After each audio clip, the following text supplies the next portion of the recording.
आपण पाहत आहात लोकधारा मराठी न्यूज, आवाज जनतेच्या हक्कासाठी।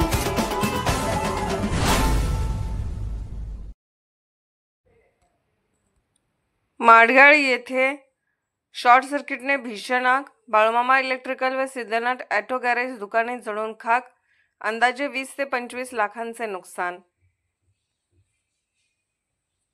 माडगाळ तालुक्यात जत येथे कुशाबा अशोक रोडे यांच्या मालकीच्या बाळूमामा इलेक्ट्रिकल व महादेव शिवबसू धुमाळे माळी यांच्या मालकीच्या सिद्धनाथ ऑटो गॅरेज या दुकानाला शनिवारी मध्यरात्री 12च्या सुमारास शॉर्ट सर्किटमुळे भीषण आग लागून संपूर्ण दुकान जळून खाक झाले।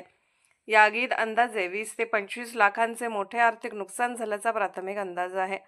बाळूमामा इलेक्ट्रिकल दुकानाचे कामगार सचिन रोडे व संतोष खर्जे हे सायंकाळी 5च्या सुमारास दुकान बंद करून घरी गेले होते।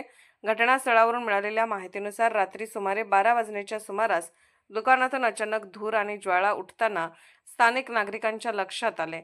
नागरिकांनी तात्काळ पाण्याने आग आटोक्यात आणण्याचा प्रयत्न केला, मात्र आग इतकी वेगाने पसरली होती की काही क्षणात संपूर्ण दोन्ही दुकाने जळून खाक झाली।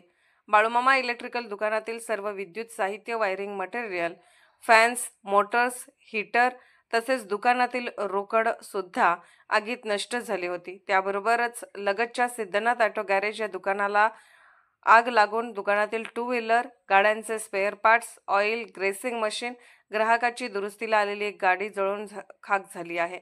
अंदाजे 1.5 ते 2 लाखाचे नुकसान झाले आहे। शेजारीच संतोष सावंत यांचे ग्राहक बजार होते। प्रसंगावधान राखून त्यांनी पाणी मारून आग विझवली व शेजारील फ्रीज व इतर साहित्य काढून घेतले, त्यामुळे मोठी हानी टळली। सुदैवाने यात कोणतीही जीवितहानी झाली नाही। अधिक तपास उमदी पोलीस करत आहेत। आज रविवार सुट्टीचा दिवस असल्याने अद्याप पंचनामा झालेला नाही। या दुर्घटनेमुळे माडगाळ परिसरात हळहळ व्यक्त होत आहे। लोकधारा मराठी न्यूजला लाईक करा, शेअर करा आणि सबस्क्राईब करा।